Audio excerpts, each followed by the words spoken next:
Hello, everybody. I'm Julie Carter, Emeritus Faculty at Oregon Health and Science University, and I just like to thank you and welcome everybody for joining us today for our second virtual panel of a four-part panel series addressing issues of Parkinson's disease. And these have been designed with the care partner and other family members in mind. If you actually missed the first one, you can view it on the WPC website, and it is about medication management and the role of care partners in the management of medication for Parkinson's disease. So before I get started and introduce everybody, I do want to just say to all of you that we continue in this pandemic, and I hope that, and all of us from the WPC really hope that you're safe, that you're well, and you're finding ways to cope in spite of all this uncertainty. And in fact, in spite of this, life goes on, and the ups and downs of care providing go on.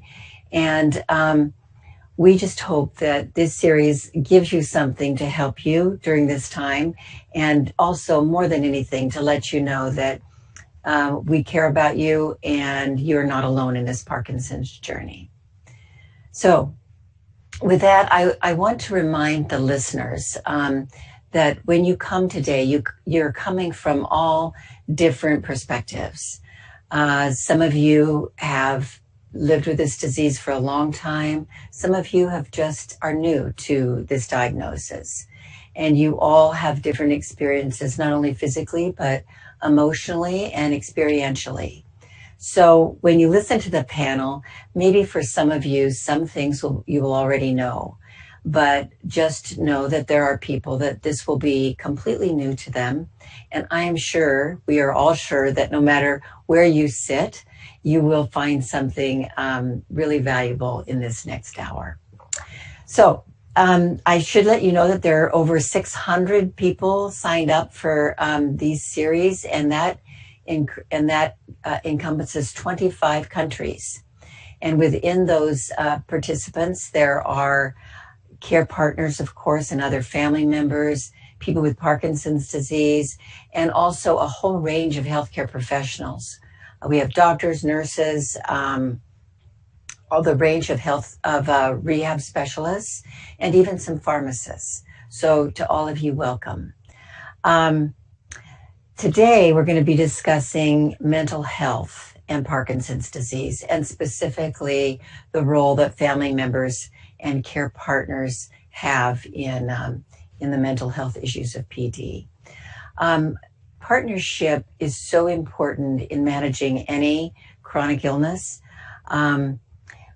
We actually know that it's a huge aspect of living well with a diagnosis. And in particularly, it's important for issues that have to do with mental health. We actually know scientifically that couples or people, family members and their person with Parkinson's disease, if they think of it as our disease rather than your disease or my disease, people cope much better. And that's been shown not only in physical health, but also mental health and the satisfaction in the relationship. So partnership is very important. And this panel is the best panel to give you some tips and tools about how to do that. So a few housekeeping items. You're able to submit your questions during all the talks. Please do that. We'll be answering the bulk of the questions at the end of the talks, but we also I'll probably ask maybe one question to each speaker at the end of their particular talk. So with that, I'm very excited to introduce our panel. First of all, we have Dr. Greg Pontone, who's a movement disorder specialist from Johns Hopkins University and a real expert in the mental health issues of Parkinson's disease. We also have Allison Marie Allen, who is a licensed clinical social worker from Duke University, and is also an amazing expert in helping families deal with the issues of mental health and PD. And then we have Karen Sauer and Fred Winston, and they're from Boston, and they are truly experts in the lived experience of dealing with Parkinson's disease. And they'll be sharing some of those thoughts with you later on. So with no further delay, I'd like to start with Dr. Pontone, who's going to be discussing some of the facts about mental health and Parkinson's disease. Hello, thanks for having me today.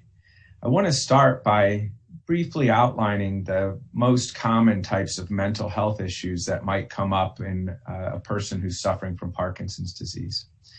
One of the things we've recognized over the course of the disease is that people will experience mental health issues at a greater rate than people who don't have Parkinson's disease. And we think that this is in part due to the biology of the disease within the brain. And so if you do experience one of these problems, we don't want you to think that it's a character weakness or that you just need to try harder. This is as much a biological part of the disease as the movement disorder itself. And with the appropriate treatment, it can improve and you can experience a much higher quality of life. And so I'm going to go through the 4 or 5 most common types of problems. And then if there's any questions, just let me know.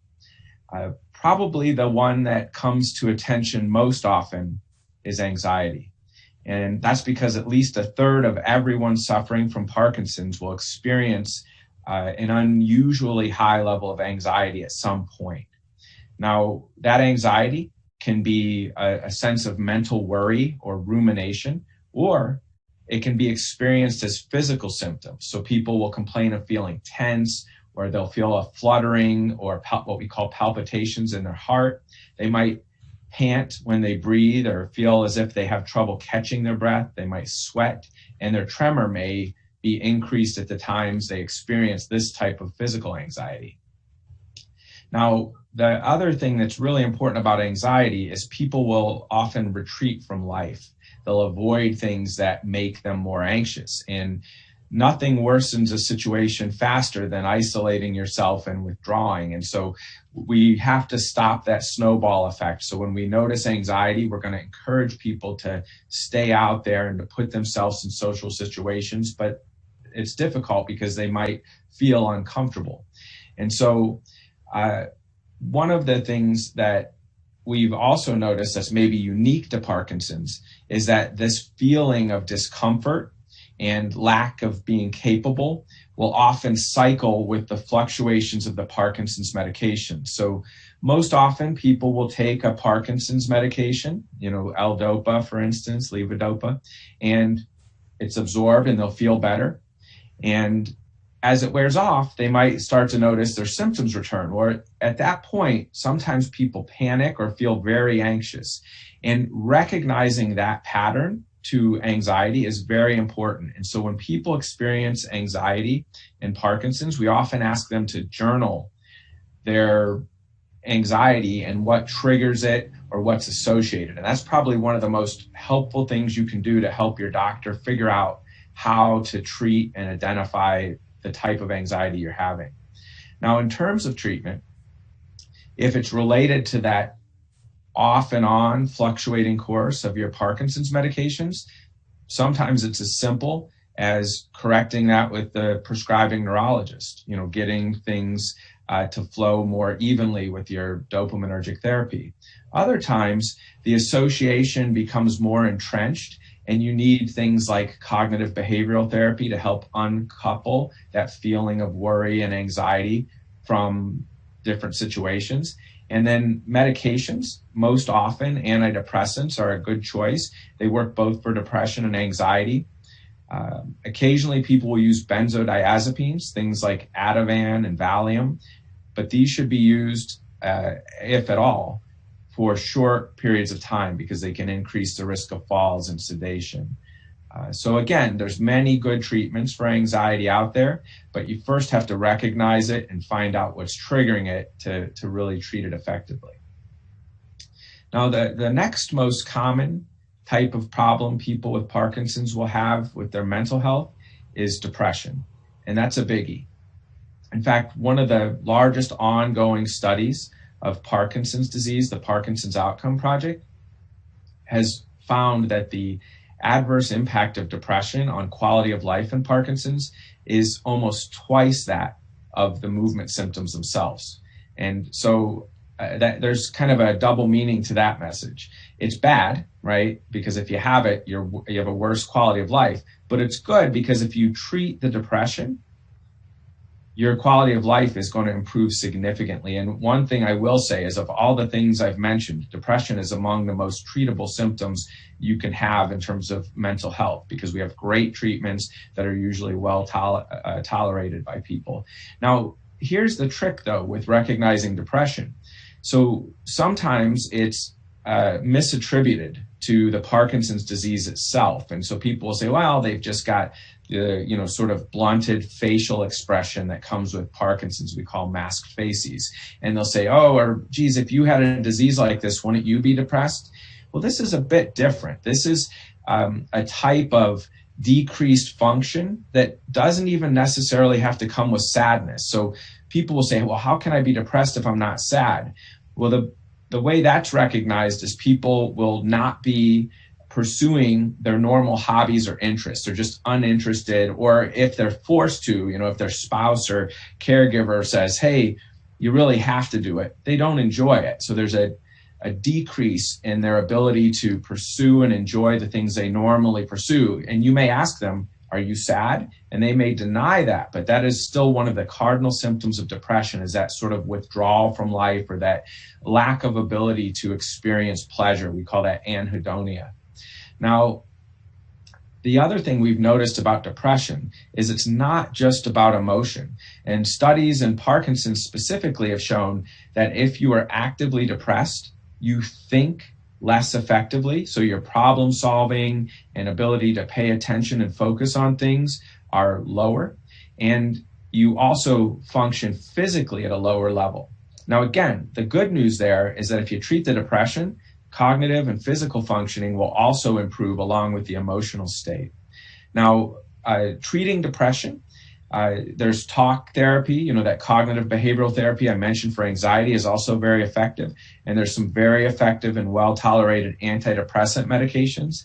And people say, well, I tried one of those and it didn't work, or I tried one of those and I had a side effect. And I said, well, hang in there because there's about 25 more we can try. So my point is, don't give up hope. There's many options, and we will find the one that works well with your individual chemistry and get you some relief from these symptoms.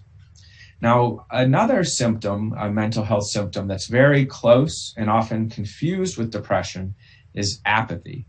So apathy also lacks that feeling of sadness and that feeling of joy. So these people are most often emotionally flat. They don't get happy, they don't get sad. And in fact, they're not the people who come to my office looking for help. It's their family. Their family says, all this person does is sit on the couch.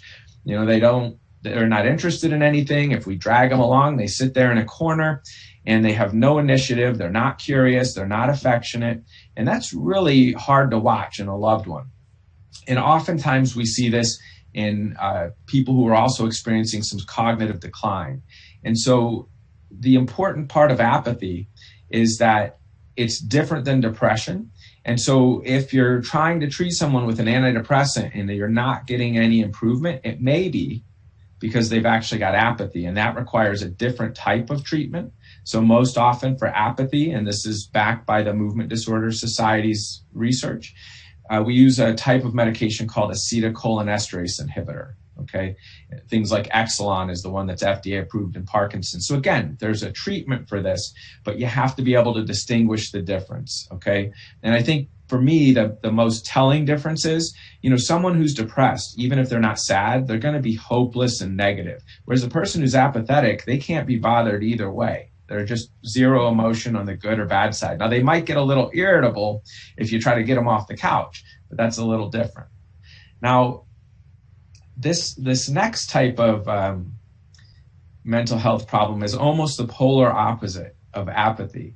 It's when people become too interested in certain things. And I won't go into a whole lot of detail, but I'm going to cover the basic high points here. We call these impulse control disorders. And they've most often been linked to a type of dopamine therapy called dopamine agonists. So if you're on these, they have names like pramipexole or rapinol. There were older ones like bromocriptine that we don't use as much in pergolide because they damage the heart valves. But we still have a lot of Mirapex, pramipexole, and Requip, rapinol around. And about 10 to 15% of people who get on these, even though they might be perfectly good treatments for the Parkinson's, can trigger these impulsive behaviors. And they can cause a lot of trouble. So they're normal human behaviors, but they're carried out to an unusual or excessive extent. So they're things like being hypersexual. And I've seen people ruin marriages and get into other sort of trouble because of these behaviors. Pathological gambling. I've seen bad outcomes where people, squander their retirement savings or their children's, college funds. Compulsive buying is another one we're seeing a lot of, especially now that so many people shop online. Binge eating or compulsive eating is another one. So eating for reasons other than hunger.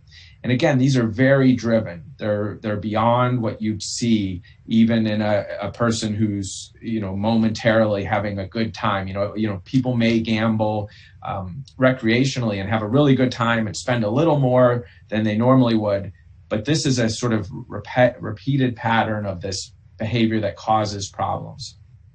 Now, in terms of treatment, most often we need to stop any medication that's associated with that. Now, if it's dopamine agonist, that can be replaced with levodopa.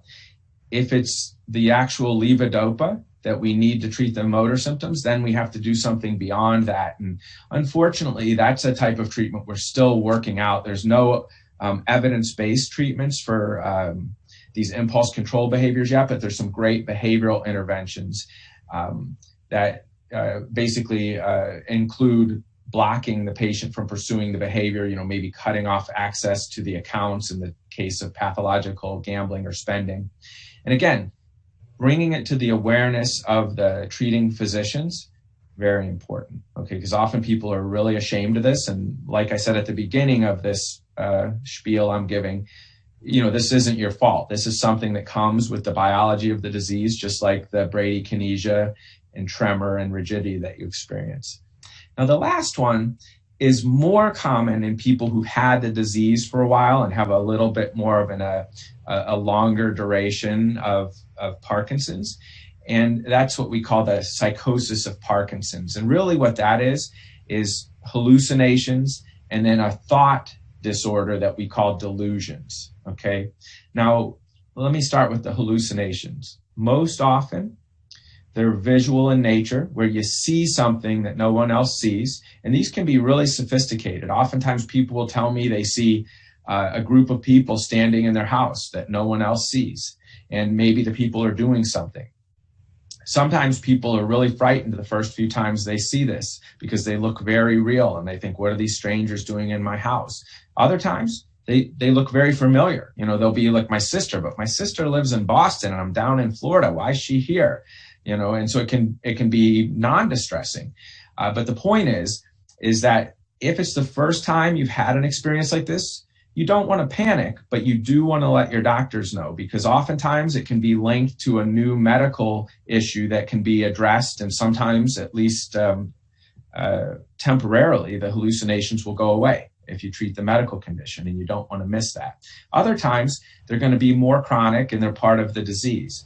Now, another type of hallucination that I've often seen is what we call the tactile hallucination, where you feel something on your hands or feet, but there's nothing there. So a very common one is people say, I feel some sort of grit or sand in the palm of my hand, and they'll actually try to dust it off, but it won't go away.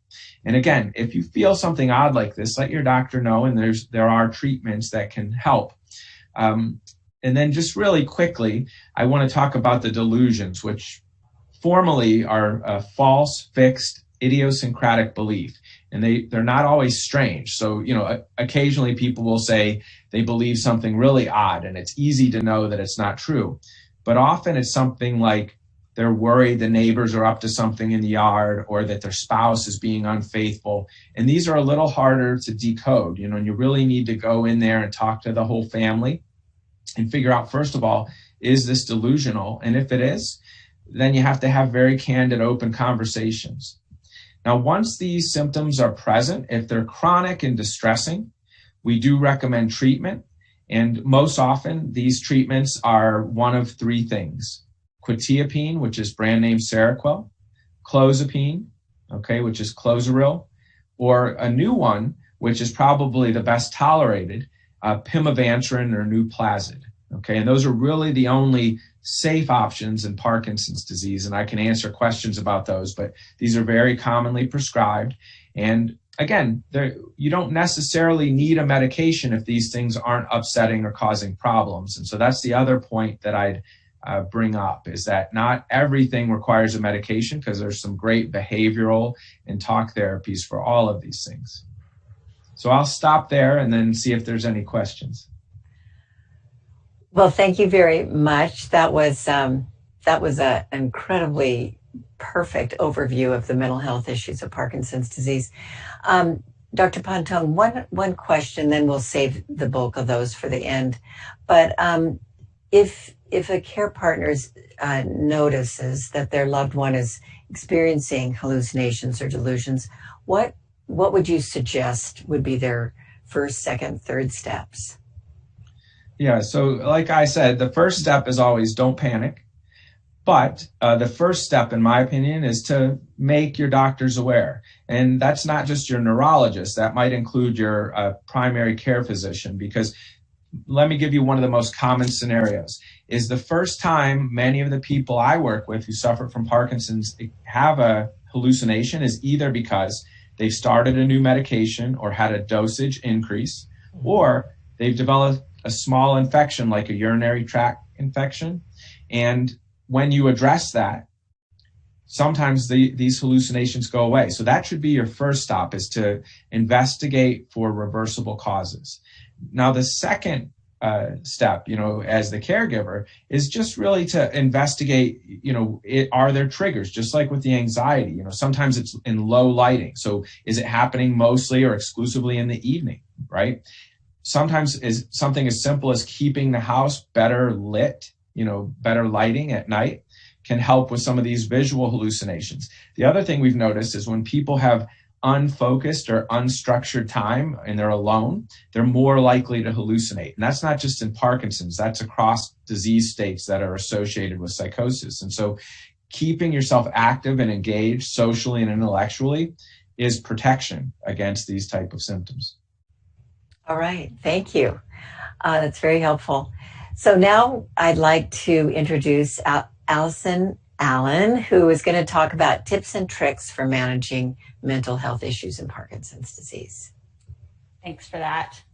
So Julie, you said it best. Dr. Pontone gave a great overview of mental health in Parkinson's. When it comes to more practical tips for managing these as a care partner of someone with Parkinson's, you all are taking an incredible step in the right direction today just by being here and seeking out the facts. Knowledge about what to watch for at home, available support and resources in your community, or even more so now online, and potential treatments can be incredibly empowering for care partners, just like they are for people with Parkinson's.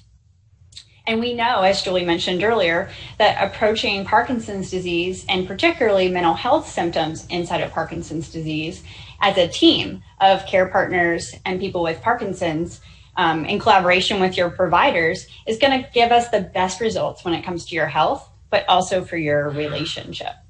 So what we don't know can be scary. And on a larger scale, we have seen that this contributes to sort of the unknown about mental health. And sometimes there's a negative association when people think about mental health overall. So we're hoping today that by continuing to talk about these, we can break down some of those questions and make tackling it together a little less scary. But where do we start from a practical matter?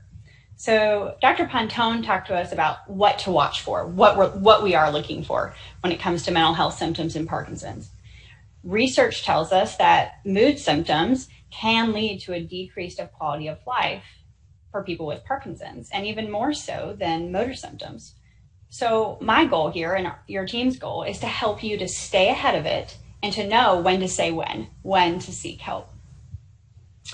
So as a care partner, it's important to recognize when we consider when to say when, that feeling down to some extent might just come with the territory of a new diagnosis or living with a chronic disease. Feelings like grief and loss regarding the diagnosis itself can actually present at any time during the disease process, not just at the beginning or at any stage. So you really do need to know when to seek help. So a lot of times when I'm talking with folks, I kind of say, let's imagine the line in the sand. Where is it? So when mood symptoms start to have a persistent or pervasive impact on your daily life, that's probably the time to say when. So let's think about that. Are mood symptoms keeping your loved one from doing the things that they like to do, that they used to always do? Probably a good time, right? So as a care partner, your job is to help watch for and navigate these changes or symptoms while remaining supportive, and sometimes even maybe a little more difficult objective. So to sum up this tip, I'd have to say, have patience with yourself as a care partner and also your loved one with Parkinson's disease. So Dr. Pontone and I both have already talked a little bit about how significant mood symptoms can be on quality of life for the person with Parkinson's and consequently on their motor functions. If those mental health symptoms or mood symptoms are left unchecked or unmanaged, these are the symptoms of Parkinson's that are actually considered the most difficult for care partners. This is particularly true. I see this a lot in my practice with apathy. So we talked about that earlier as sort of the lack of motivation or the lack of get up and go or interest that we sometimes see in people with Parkinson's. We know from research that apathy is actually a primary complaint among Parkinson's disease care partners. And this is in part because it can be really hard not to take it personally. When you couple this in some folks with facial masking that we also sometimes see, this one can really be a double whammy for care partners, particularly if the care partner and person with Parkinson's relationship is a couple. So less common, but incredibly difficult to manage in some cases as a care partner are psychotic symptoms, which in Parkinson's disease might present as paranoia or seeing things that aren't there. Again, that can sometimes be a personal issue or feel like a personal issue if the paranoia is something, again, in an intimate relationship, like perhaps a relationship that's not actually happening, or impulse control behaviors. So the key here is to know that as a care partner and the person with Parkinson's, you should not be trying to manage these on your own. Safely managing these symptoms really does take a team, and the care partner is an incredibly important part of that. But bringing on and engaging with your provider, letting them know that these are happening is super important. So one of the next steps, if you can, is to really start this conversation as a care partner with your loved one with Parkinson's disease at home. Genuinely check in on them, check in on their emotional well-being and their emotional health. And if you do have concerns, make sure that you're clear, concise, and factual and objective whenever you can be. It's really, really important that your loved one hears these concerns from you directly for the first time versus, for example, in the provider's office while your provider is there, or from your provider having heard them from the care partner before and then sort of reporting back. So if you're having a hard time or a tough time getting this conversation going at home, first remember to have patience. But a couple practical steps or practical tips that can help you with that is, or the first tip I'd say is early on in your diagnosis, start having conversations, open and honest conversations. This can help you to establish a pattern of open and healthy discussion, which makes talking about more difficult topics later easier. Make sure you're choosing the best time of day for you as a care partner, but also with your loved one with Parkinson's.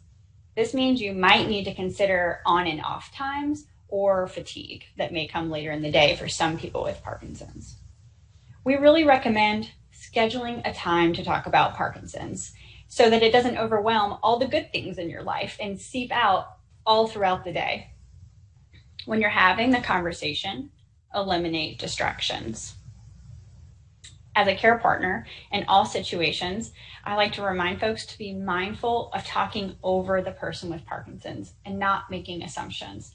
We know that sometimes folks with Parkinson's disease might be a little slower to respond, but it's important that in most cases, this not be recognized as cognitive decline.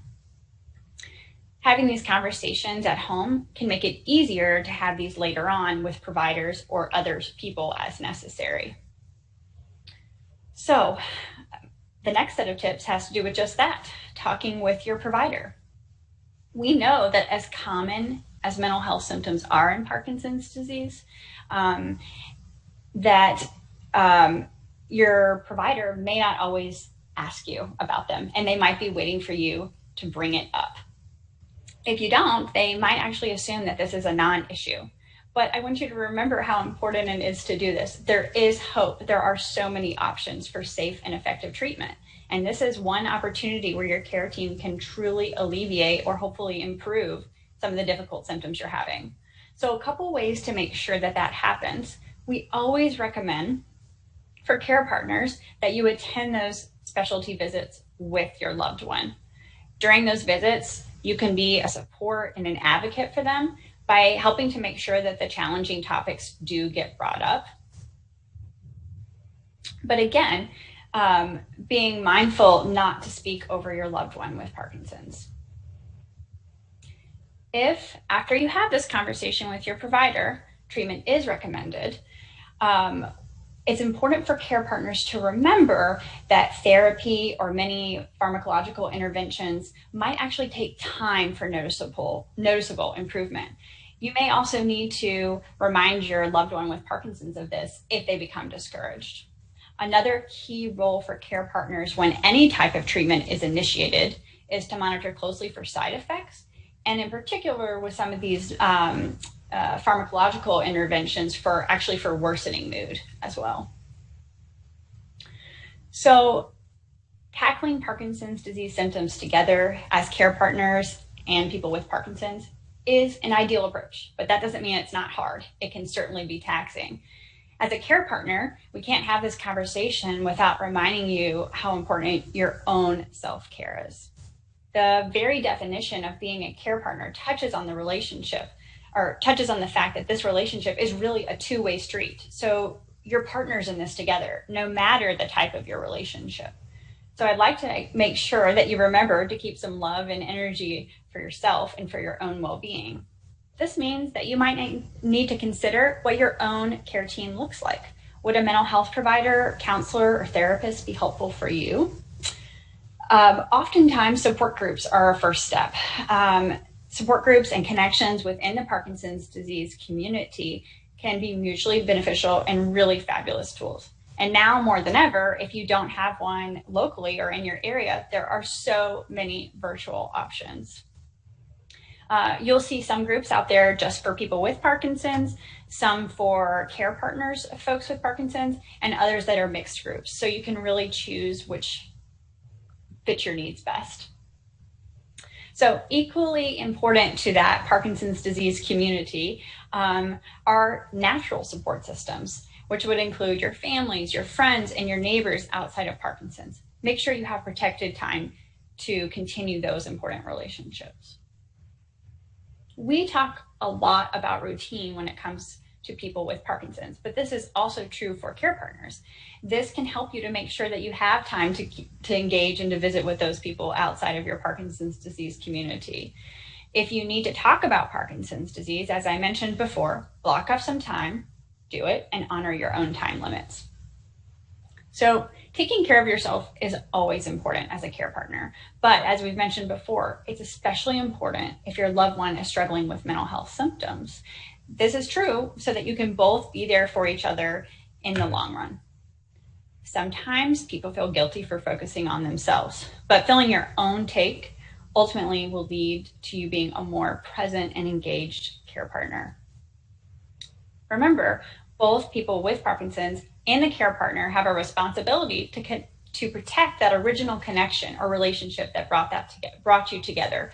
So honor and protect those pieces of you. This is tough stuff.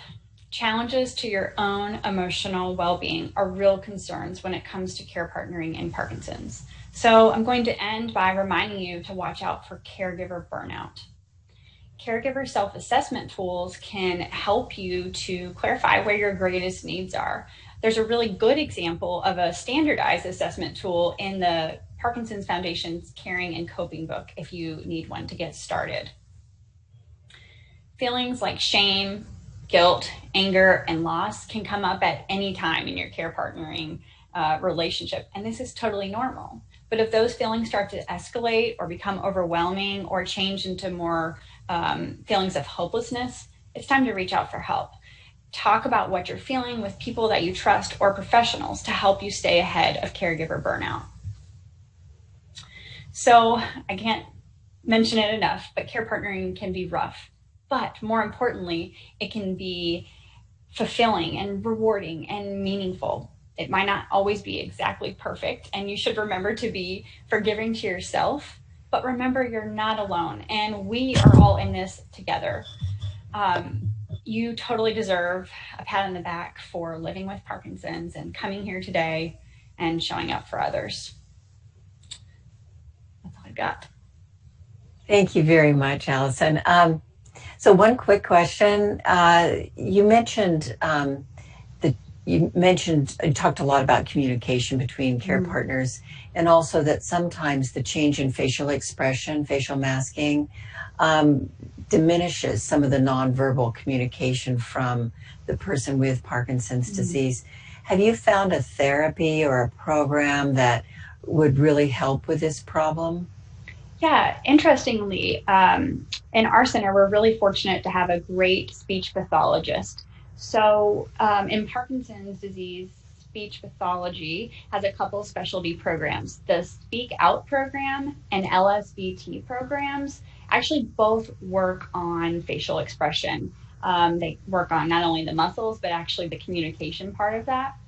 Some strategies you can use if you don't have access to those programs, or if you need just to practice at home, would be to use a mirror or even a video to look for feedback and to kind of practice having difficult conversations. And on another angle, choral singing or choir singing and singing of all types has actually been shown to improve expression as well. So there's really a lot of different ways to come at this. If you're not sure where to start, I would reach out to your team. Thank you. All right, so now we're going to turn to Karen Sauer and Fred Winston. They're going to be sharing some of their personal story about how they manage the mental health aspects of Parkinson's disease. And I think we're going to start with Karen. Yes, thank you. I would like to thank the World Parkinson's Coalition for this series and for inviting us to be on this panel. I've already learned a lot myself today. I am a very lucky person. Yes, I have Parkinson's, but my symptoms are relatively mild. I have wonderful supportive friends and family. We have enough resources, and above all, I have the best care partner. Thanks, Fred. Today, I want to briefly talk about my history with PD and what helps me to maintain a positive attitude. And Fred will talk about how he takes care of himself and us and how we communicate. I was diagnosed with PD 13 years ago in 2007. The first time I met my wonderful doctor, she told me, "I can help you." Nice to hear. Among other things, she told me to exercise. We always liked to walk and hike, but she told me to ramp it up and do some cardio. Exercise is something you can do for yourself that has a direct positive effect on both your physical and your mental health. And don't forget that your ability to function affects your partner, as does your mood. If you take exercise classes for people with Parkinson's, you become part of a healthy, active community, and it's fun. Of course, all the classes are virtual right now, but that means they're even more available. Someone in California attended our boot camp class in Boston yesterday. While we're on the subject of exercise, please consider becoming a research subject in an exercise study. You can learn a lot, and your participation benefits the community. Plus, it's always great to get to know physical therapists. After my diagnosis, it was clear that it wasn't going to be just my life that changed. Fred and I started to discuss what mattered most to us. High on my list of what matters is music. I was working as a performing musician, a pianist. My playing had been going downhill for a number of years, but still the Parkinson's diagnosis was a surprise. Over the next few years, my piano playing became more unreliable until it just wasn't fun to get up on stage any longer. So I retired in 2011. What to do? How could I not play music anymore? I found that I liked writing songs, but realized that they would only be heard if I sang them myself. I am now an amateur singer-songwriter. Amateur means I get to just play what I want to. I think Fred prefers classical music and jazz to what I currently play, but I sing my song drafts for him and he's always willing to listen and listen and listen. Another must-have for me is a connection to nature. As it happened, at the time of diagnosis, I had just taken up gardening. It's so much fun to play in the dirt. It's great to have something that can be done slowly, but produces beautiful results. Gardening pulls you outdoors and works you hard. So there's plenty to do, and post-diagnosis, things went pretty well for 10 years or so. My Parkinson's was progressing at a glacial pace, nothing we couldn't handle. Then a couple of years ago, lightning struck. I had a rare kind of heart attack that occurs in healthy people with no risk factors for heart disease. It was not related to Parkinson's. The healing process was sketchy with no exercise allowed for several weeks. Fred was a stellar care partner, but we were both scared and my anxiety just ramped up. Finally, a nurse in cardio rehab suggested a therapist. I had sought counseling at other times in my life, so I knew how helpful it could be. Fred was 100% in favor, and it did help a lot. Please consider seeking help if your situation becomes more than you can handle. Anyway, the heart attack is in the rearview mirror and unlikely to happen again. As for PD, I picture myself maintaining the status quo or even improving, because I do find that some things can be improved with practice. Sometimes a change of meds helps. Sometimes there's a workaround, an adaptation. Sometimes you just have to do something else, and sometimes you just need a reminder. Do you sometimes get a little annoyed when your care partner points out that you're walking slowly? Yeah, me too. But you'll probably find that you can walk faster if you are reminded. Care partners, please make it a gentle reminder. So, you might think I'm in denial. I am. So what? Even my therapist agrees that being in denial can be a good thing. A PD diagnosis is life-changing, yes, for both of you. Adaptation is required of both of you. If you think you can't adapt, just consider how you've been living for the past few months. Would you ever have thought you could live like this? You can live with Parkinson's too. Figure out what matters to you, each of you, and communicate. Don't make your partner guess how you're feeling. Tell. To conclude, when we told our then 14-year-old about the Parkinson's, they assessed the situation in 3 words. That sucks, Mom. That pretty well sums it up. But as I said at the beginning, I'm a very lucky person. I wish you luck as well. Thank you. Thank you, Karen. Fred. Well, I don't know much about mental health in terms of the clinical aspects, but I can try to keep Karen happy by learning what's good for Karen, both from observation and from talking with her. For myself, I also try to act on what I need to do for my own well-being. And in thinking about this webinar, I realized that in many ways, what's good for Karen helps to keep me going strong as well, which of course is convenient, and I'll discuss this as I go on. As Karen said, it's really important to know your partner, understanding what's okay and what's not okay. I want to know what makes Karen happy and what makes her unhappy. Especially now, there's more than enough stress in our daily lives. Therefore, it's important to minimize stress and anxiety whenever and however we can. In other words, if I am able to control what I can control, that will help me deal with what is beyond my control. For example, from talking to Karen about her PD, I've learned that it's okay and I think welcome to tell her to stand up straighter or to take bigger steps. Karen always says it's good that I've told her. She encourages me to notice how she's doing and to let her know. It's okay to ask if she's taken her meds, even though she's really good about remembering to take them. There's very little that's not okay to say, although I know that it's not okay to tell Karen to hurry up, which is certainly fair. As Allison already mentioned, patience is important. I've learned to be more patient, whether it's getting ready to go for a walk or to leave on a trip. This issue has become open and transparent between us. For trips to the airport back in the pre-pandemic days when we would actually travel, we both would know that I like to get to the airport early. We would plan together to figure out when to leave. That kept me from getting anxious, and it kept me from making Karen feel anxious. In support of Karen, I do try to go with her to most of her doctor's appointments. She has complete faith in her doctor, a faith that we share, and that's really important to both of us. I get to hear what the doctor says with my own ears and what Karen says to the doctor. There are a lot of things that Karen likes that will help to keep her happy and content. Good food, plenty of chocolate, some types of humor, support for her music, going on walks, appreciating her garden, and remembering what herbs she grows in the garden so I don't buy them at the grocery store. Little things make a difference. Since I've been working at home during the pandemic, we go on walks almost every day, and we started working the New York Times crossword puzzle together every day. The walks are our times to talk about anything, current events, our child, our health, anything.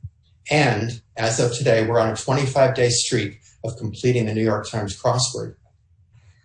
I take care of the shopping and the cooking. This is a case of my doing something I enjoy that works out well for both of us. I actually like going to the grocery store, something that continuously amazes Karen. Since I've been working from home, I've been baking almost all of our bread. This is also something I enjoy that's good for both of us.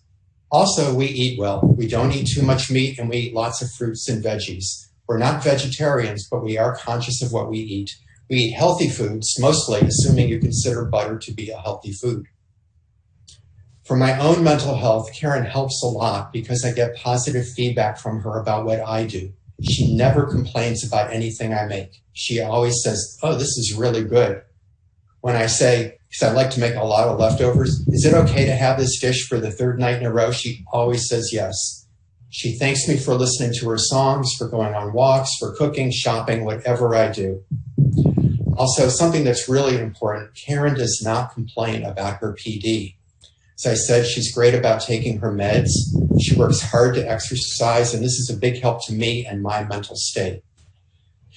Karen is also very supportive of others in her PD community and SCAD community. SCAD is the type of heart attack that she had. She volunteers for almost any study for which she is eligible. She is aggressive about taking care of herself. And fortunately, Karen is still very physically able. We've had some great hikes on vacations in national parks and other places. Importantly, though, Karen exercises caution when it's necessary. For example, now bringing walking sticks when we go hiking. There are other things that also help me. Specifically, I'm also helped by having a full-time job that for the most part I enjoy a lot and that can take up absolutely as much time as I'd let it. This takes a lot of my focus and mental energy. This also works well because Karen is very busy with her music and her gardening. I also have other interests, reading lots of news, reading about sports, if any of them ever happen again, and reading books, mostly novels. So in conclusion, for me, the most important things for my mental health are the way that Karen deals with having Parkinson's, our ability to be open with each other, to keep our own interests going, and to adapt as necessary. This has what's worked well for us. Thank you. Thank you, Fred. Both of your talks were incredibly helpful. It sounds like you share a very supportive partnership in spite of some of the changes that you described, and you did a very nice job of giving some ideas about how to cope with those. But I have a question that came in from somebody in our audience that I'm really interested in hearing both of your opinions about. And that is, should you expect your partner, the partner with Parkinson's disease, to be supportive? And what I'm reading from this question is that care partner isn't particularly finding their partner with PD supportive. Should you expect that? Or are there times when you shouldn't expect it? I don't know which of you wants to start, but go ahead, Karen. I can't imagine not expecting to support my partner, my care partner. Yes, I think, yes. Go ahead, Fred. Well, yeah, for me, that's important. And I know that Karen is very supportive. I understand at the same time, everybody has good times and bad times. There'll be some bad times where maybe the support isn't that evident. You just have to have faith that it's there. And for me, I don't have to wait very long to see that it is there. Mm-hmm. And just so if you aren't feeling supported, do you have any suggestions for this care partner about how they might handle that? I would say find a time, a non-stressful time to try to have the discussion with your partner. Maybe not right when you're not feeling supported, but sometime, I want to talk to you about something. For me, if I'm having a difficult conversation with Karen or anybody, I plan carefully what I'm going to say and say it. Mm-hmm. Nice. That's very helpful. We have a lot of questions and we don't have a lot of time, I'm so sorry to say. But so I want to ask a few more of these questions. We could have continued that discussion for a long time. So this one I'm going to direct to Dr. Pontone. So this is a care partner who is mentioning that her husband has apathy. Can you talk a little bit more about what you've actually found about the benefit of Exelon in the treatment of apathy? Yeah, so that's a great question. So Exelon has, evidence in the scientific literature that it will help a little bit. It should help improve apathy, decrease its impact on day-to-day life. But in my experience, what has the biggest effect and is most helpful is providing a sort of structured schedule or routine so that there's little anchors within the day and throughout the week to sort of help motivate the person and support the activity they can maintain. And so, I'll give you an example. It may be as simple as saying, hey, you're going to have physical activity of a certain sort, whether it's with a trainer or a physical therapist, 3 times a week. And on Thursday nights, we're going to have dinner with Jack and Jill. And on Saturdays, we watch our granddaughter play tennis. It doesn't have to be every minute of every day. It just has to be the scaffolding that gives them something to look forward to and allows the day to sort of one day be differentiated from another, because that's the real risk with apathy, is that one day is the same as the other and nothing at all is done. All right, thank you. So Allison, when you talk to couples and families who are living with Parkinson's disease, who are struggling with some of these mental health issues, how do you help them talk about it with their provider? Together with their providers. Yes. So I think that this goes back to first practicing the conversations at home.